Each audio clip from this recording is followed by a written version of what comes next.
মানুষের ৬টি বড় শত্রু রয়েছে, আর এরা অন্য কোথাও নয় বরং মানুষের অন্তরেই বাস করে।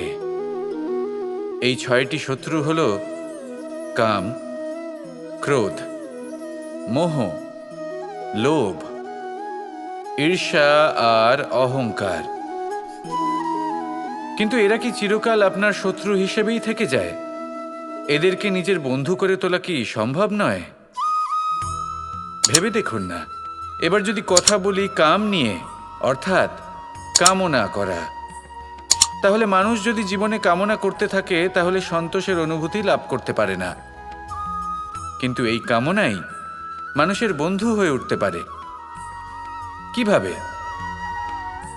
ধরুন, যদি মানুষ ভাবে আমি আরো অনেক বেশি শ্রেষ্ঠ ব্যক্তি হয়ে উঠতে চাই, আর তার জন্য কর্ম করে, পরিশ্রম করে, তাহলে ভবিষ্যতে গিয়ে শ্রেষ্ঠ ব্যক্তি হয়ে উঠতে পারে কামনার কারণে। অর্থাৎ এই কামনাই ওর বন্ধু হয়ে ওঠে। কিন্তু ধরুন, কোনো মানুষ যদি চায় সে শ্রেষ্ঠ ব্যক্তি হয়ে উঠবে, কিন্তু তার জন্য না কোনো কর্ম করছেন আর না কোনো পরিশ্রম করছেন, আর অধর্মের পথে চলতে শুরু করে দেন, তাহলে এই কামনাই তার শত্রু হয়ে উঠতে পারে। এবার যদি এই কামনাকে নিজের বন্ধু করে তুলতে হয়, তাহলে নিজের নির্বাচনে বিচক্ষণ হতে হবে, নিজের মস্তিষ্কের ওপর নিয়ন্ত্রণ রাখতে শিখতে হবে। সেটাই করুন আর আমার সাথে ভালোবেসে বলুন, রাধা রাধা।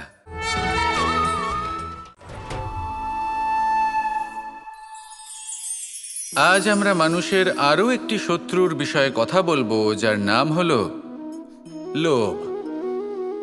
যে কোনো বস্তুকে অত্যাধিক লাভ করার যে বাসনা, যতটা লাভ করেছি ততটা যথেষ্ট নয়, আমার আরও চাই, আরও চাই, একেই বলে লোভ।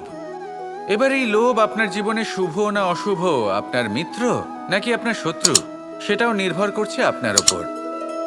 যেমন ধরুন, কোনো ব্যক্তির অসম্ভব ধনের লোভ, সে সেটা অর্জন করছে আর সেটা সংগ্রহ করছে, আর সেটা লাভ করার জন্য সে অনৈতিক কাজ করছে। যদি এই সব হতে থাকে তাহলে লোভ কিন্তু আপনার পক্ষে অত্যন্ত ক্ষতিকারক।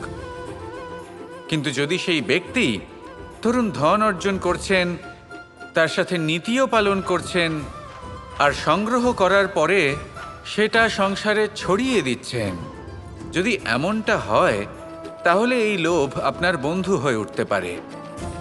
যদি আপনার সৎসঙ্গ লাভ করার, সৎকর্ম করার লোভ থাকে, তাহলে আপনি কখনো একা থাকবেন না। যদি ভালোবাসা প্রদান করার লোভ থাকে, এই সংসারকে সাহায্য করার লোভ থাকে, তাহলে এই লোভ, যা সংসারের শত্রু, সেটা কিন্তু আপনার সাথে পরমাত্মার মিলন ঘটাতে পারে।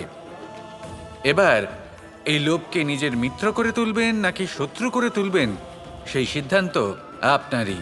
আসুন আমার সাথে ভালোবেসে বলুন, রাধা রাধা।